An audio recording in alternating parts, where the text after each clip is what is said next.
You're listening to Ask the Expert on Sprott Money News. Hello and welcome back to this month's Ask the Expert here on Sprott Money News. I'm your host, Jeff Rutherford, and on the line today we have Mr. John Budden. John Budden has over 50 years of diverse domestic and international investment experience. John is a renowned advocate of holding a portion of one's portfolio in gold bullion in an era of competitive devaluations. John has worked all over the world as an investment professional and continues to be one of the most sought-after experts in precious metal investment in the North American investment community. John is also the co-author of a new book, The Dogbone Portfolio, a Personal Odyssey into the First Kondratieff Winter of the 21st Century, in which he and author Marget Kopala examine various long-term aspects of the financial world and the economy. And with that, we'd like to welcome Mr. John Budden. John, thank you for joining us today, sir. Oh, Jeff, it's great to be with you, and I look forward to this discussion. Excellent, John. So as usual, John, we have a number of questions from our listeners. The first question we have here has to do with banks. So the question is, many too big to fail banks have been fined huge sums for the scandalous fraud activities. To whom are these fines paid, John? Well, the fines are paid using shareholders' money to regulatory authorities like the SEC, CFTC, etc., and it is, in effect, being paid to governments. It's a form of win-win penalty that allows bank executives to avoid the inconvenience of going to jail, and governments collect quite respectable fines and look the other way. Now, the business rationale is that if a bank makes $100 billion and they've been caught red-handed, then they kick back $10 billion by way of fines to the government that gave them the license to steal. So, John, here's another question that has come up with our clients. And the question is, can you explain how the Huey Index works? And is it an important index to monitor for those who purchase physical precious metals? Oh, I think it's a very important index to monitor. Now, the Huey Index, often referred to as the Gold Bugs Index, is a modified equal dollar weighted index of companies involved in gold mining. Now, BUGS, B-U-G-S, stands for Basket of Unhedged Gold Stocks. The ticker symbol is HUI. The Huey Index is one of the most watched gold indices on the market. The Gold Bugs Index was designed to provide significant exposure to near-term movements in gold prices by including companies that do not hedge their gold production beyond 1.5 years. The Huey Index was developed with a base value of 200 as of March the 15th, 1996, and the Amex Gold Bugs Index currently consists of 15 of the largest and most widely held public gold production companies. Since bottoming in late 2000, the Huey went on to be the top performing U.S. stock sector of the decade, rising about 1,600%. And Jeff, given the beating that the gold sector has taken the past 4 years, the Huey represents exceptional value, in my opinion. So, John, sticking with the beating that gold has been taking, let's take a look at what's happened in the last week or so. We saw gold basically plunge to its lowest level in around 5 years right now. So, that being said, the question from our listener is, how would you explain the recent flash crash in gold prices that now has brought gold to below $1,100 US? Well, that's a dynamite question, and I sent a note out to friends who are interested in my rationale. And I said that at the current $1,100 US an ounce, there is a cacophony of bearishness regarding the price of gold bullion that matches the bullish outlook back in 2011 when gold hit $1,900 an ounce. And on Sunday, July the 19th, we had a paper crash in the gold bullion market, and it really took the cake. I guarantee that the high-frequency traders who sold about $2.7 billion US of futures contracts starting in sharp bursts at 9:30 p.m. that evening on the Shanghai Gold Exchange are not in possession of that quantity of physical gold bullion. I have a lot of scar tissue from markets over my 50 years of investing, and I've been wrong many times about the intermediate trend, but the long-term trend has always ruled. Just for a little background, bonds have been in an extended bull market for 30 years, and equities have been in a bull market for about 7 years. And manipulation and rigging have been prevalent in all major markets, including foreign exchange, LIBOR, and of course, precious metals. I maintain that people with wealth should always have a side pocket of gold bullion or proper proxy for same. And that's as a hedge against inflation, deflation, and devaluation. Now, if you go back to 1999, the price of gold bullion tested $250 an ounce US. And there was virtually no investor interest in holding gold bullion as a non-correlated historic real money asset class. But early in September of 2011, the price of gold bullion had reached 1,900 US dollars an ounce, and that's pretty good performance for that period of time when the Dow Jones had gone virtually nowhere. And since then, we've all experienced a very rough correction that's taken us down to last week's lows, which were around 1080 US an ounce.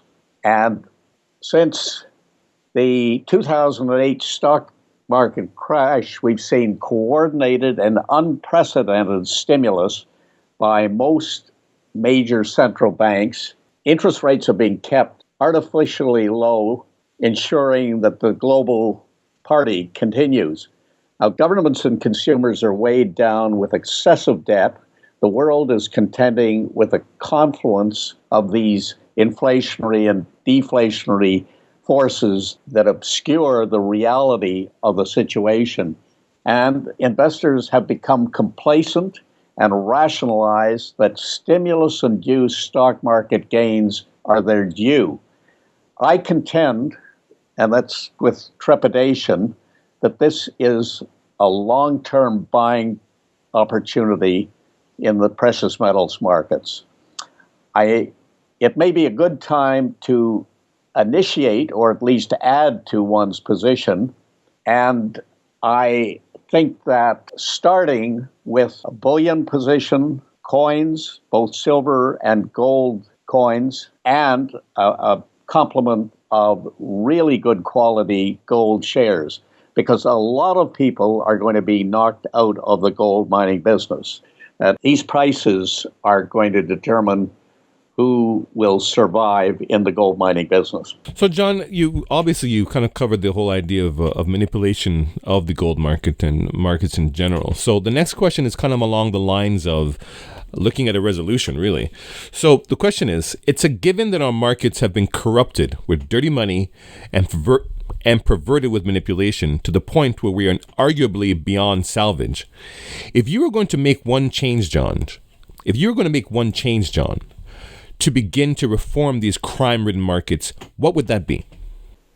Well, I would make paper gold a separate class of trading asset and bullion, physical gold, a completely different class. And what has been happening, and that's what happened basically on the 19th in Shanghai, not just in Shanghai, but on the COMEX, the high-frequency traders, and we can add to that maybe the central banks in cahoots with the bullion banks, major investment banks, are able to take paper gold and bash the market.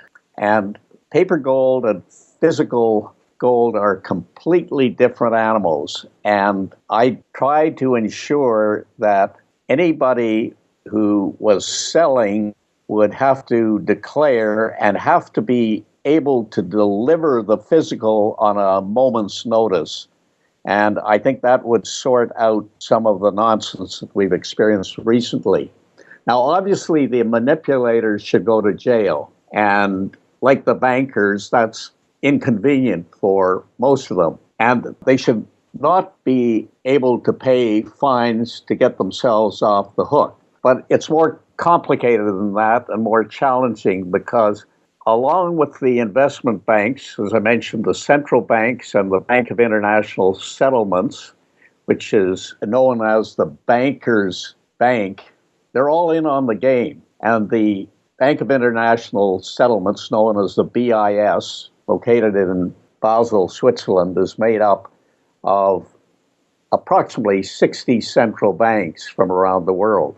And let's face it, it's tough to put those folks in jail. And by the way, the Bank of International Settlements has warned that the world will be unable to fight the next global financial crash as central bankers have used up all their ammunition trying to tackle the last crisis. They have to discourage, this is the central banks, BIS. It's obvious that they have to discourage the historic appetite that people around the world have for gold bullion because it creates great embarrassment for the central banks who have proliferated all these fiat paper currencies. And I think that that's part of, if we're going to call this a conspiracy, it's an effort to keep people's attention away from gold and really discourage them from investing in gold because it's so, as a result of their efforts, so volatile that it keeps the paper currency on its perch. But for how long, nobody knows. So, John, the next question is that we're going to move away from manipulation just for one moment here and just talk about something that I believe you'll be able to give some insight with your expertise in investment. So, do you recommend precious metals to your clients as a defensive means of wealth preservation, or do you recommend it more positively as an investment opportunity? I provide strategies to institutions, endowments, and family offices, and mainly family offices. And I always qualify my references to gold as being an alternative to cash. And I always emphasize, as I've done a couple of times in this discussion, that it's meant to protect one's wealth purchasing power against inflationary, deflationary forces, and also the ongoing devaluation, which we're all aware of. Now, the investments that I think make sense are the Sprott Physical Gold Trust, and their gold is stored at the Royal Canadian Mint. The silver investment is the Sprott Physical Silver Trust, and again, it is also stored with the Royal Canadian Mint. And I believe that the complement of gold mining shares can be dealt with by having a holding in the Sprott Gold Miners ETF. And the symbol listed on the New York Stock Exchange is SGDM. And then finally, a lesser, but I believe complementary ETF that represents junior miners is the Sprott Gold Miners Junior ETF, and it is listed on the New York Stock Exchange, symbol SGDJ. Now, I feel very strongly that people should have coins, and by that, I suggest the Canadian 1-ounce maple leaf gold and silver coins. And if you have a substantial amount of money, you can buy what are called monster boxes with 500 1-ounce coins in a monster box. And the reason I like silver, apart from the industrial usage and the fact that it's very, very cheap and down from about $50 an ounce at its high point to somewhere around $14 an ounce US, is because if they close the banks, and we've seen the precedent of banks being closed in Greece, and I'm not arguing that that's going to take place in Canada, but if you were traveling and you had silver coins, I am willing to bet that that will be pretty good walking around money. And this whole question of closing banks and bank bail-ins is not so remote. It may be coming to our own backyard sooner than we think. It's very true, John. It could be in the very close horizon, not so distant horizon at this point. So let's stick with the idea of banks there, central banks. And the question is very simple. One could even consider it almost a philosophical question, but you go ahead and answer it. Describe a world without central banks. Well, Jeff, my first response is heaven. But no, seriously, and sadly, they are a necessary evil to manage a country's finances. There are good central banks and there are bad central banks, but there must be massive changes in the way they do their business. And I think that the current cabal that controls the central banks, and maybe we should look towards the BIS, is going to fight that one tooth and nail. And I really believe that we're headed towards digital money, and it's not going to be Bitcoin. Think about it. Governments will be able to monitor and tax all global transactions. There will probably be a new global digital money, some sort of an iteration of the special drawing right.